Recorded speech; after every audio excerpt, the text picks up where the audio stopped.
Say it. I guess we'll be punished later.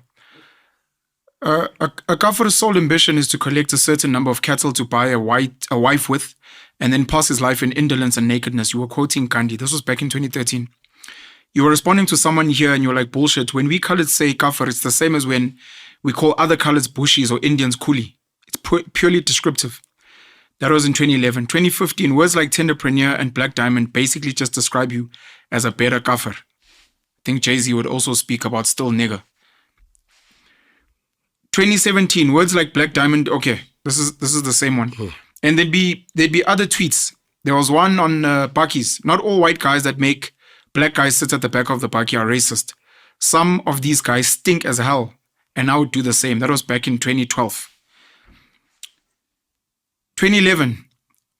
Fuck y'all that says all whites are racist. In the event of a fire, there are some whites I'll save before I save some blacks. What are your responses to some of these tweets that were quoted saying that, well, if you're going to call out these guys at open chats, what about yourself? What about your history? You should be cancelled. The president should remove you as a minister. And how do you respond to that? Right. I think first, let's understand. You speak about, I want to start with the first tweet you mentioned. Okay. I quoted Gandhi. And I say I quote Gandhi.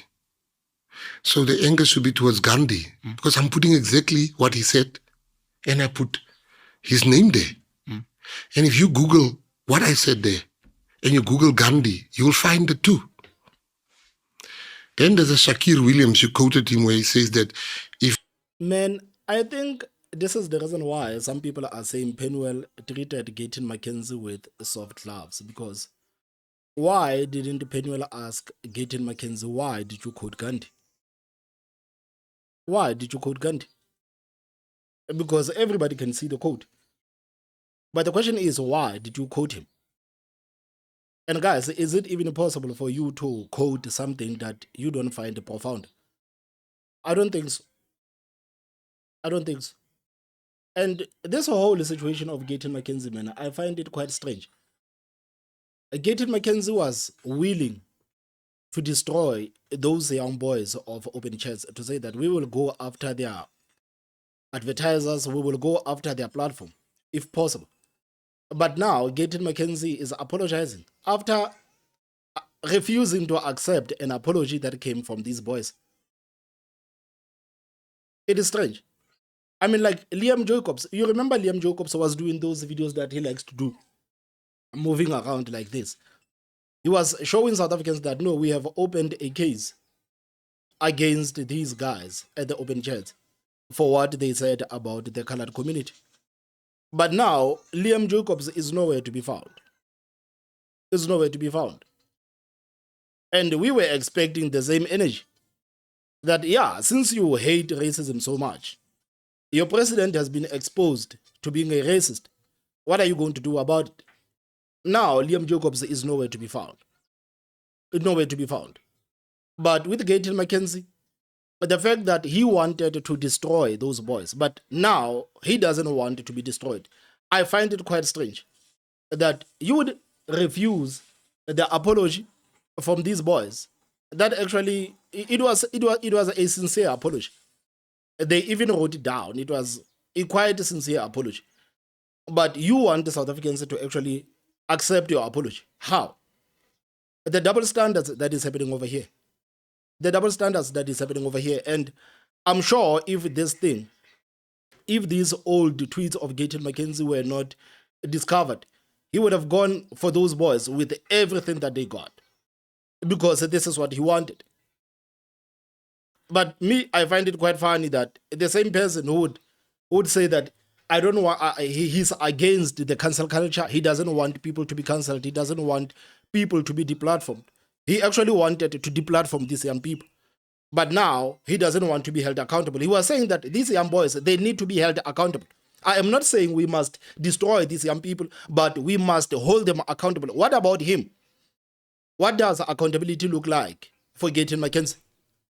Because clearly, he's as guilty as those young boys. What does accountability look like for him as the Minister of Sports, Art and Culture? South Africans are saying, nah, maybe the president needs to get rid of you to hold you accountable. since you believe in accountability so much.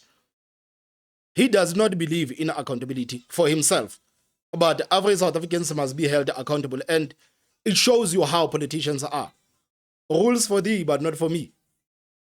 This is how these people operate. They actually believe that they are better than us. They are above us. The rules don't apply to them.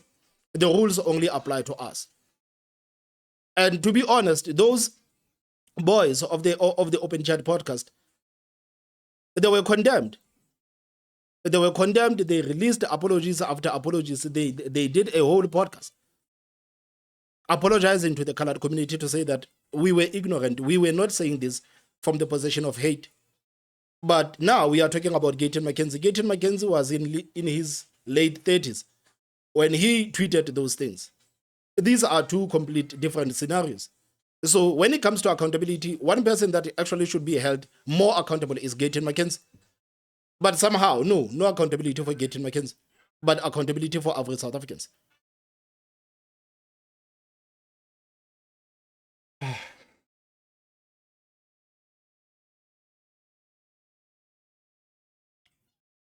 If a black person calls you Bushi and he call you Kuli, then you can call them Kafa. And I come back and I say bullshit. You were responding to that. I'm responding to him. Okay. You see, X has changed. We used to, your response used to be before that, you give your response. Yeah. This is a colored in our community saying if they call him Bushi, he's going to call them Kefa. I come out on social media. Man, Gayton can stop with this game of semantics. He can stop with the game of semantics. And right now, it seems like even the useless South African Human Rights Commission has decided to act. They have decided to act. But then you look at the speed of the South African Human Rights Commission and you compare the case of Gayton McKenzie to how they went after Ronaldo Gous. You remember how fast they went after Ronaldo Gous. They did not even bother to watch the whole video, to see the whole concept, to see the whole context of what Ronaldo Gous was trying to put across. But they went after Ronaldo Gous so fast. And the DA dropped Ronaldo Gous for God knows what. They dropped Ronaldo Gous. But with Gayton McKenzie, they are only coming out now. It's only 2 days late.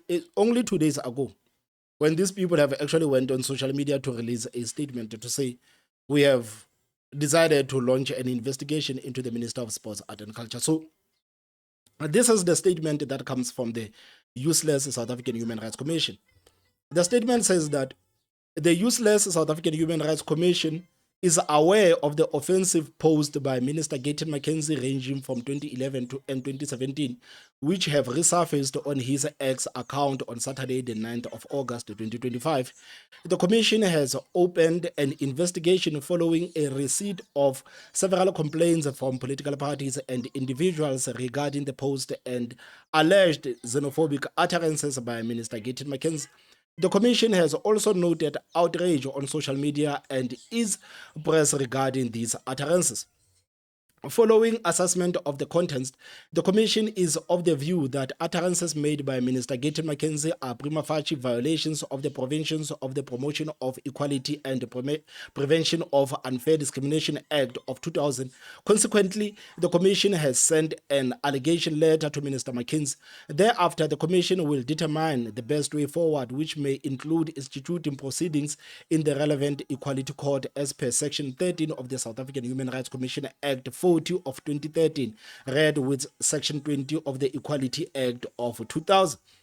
The Commission wishes to remind members of the public that the right to freedom of expression is not absolute. Hate speech is prohibited in terms of the Equality Act and the Prevention and Combating of Hate Crimes and Hate Speech Act 2023.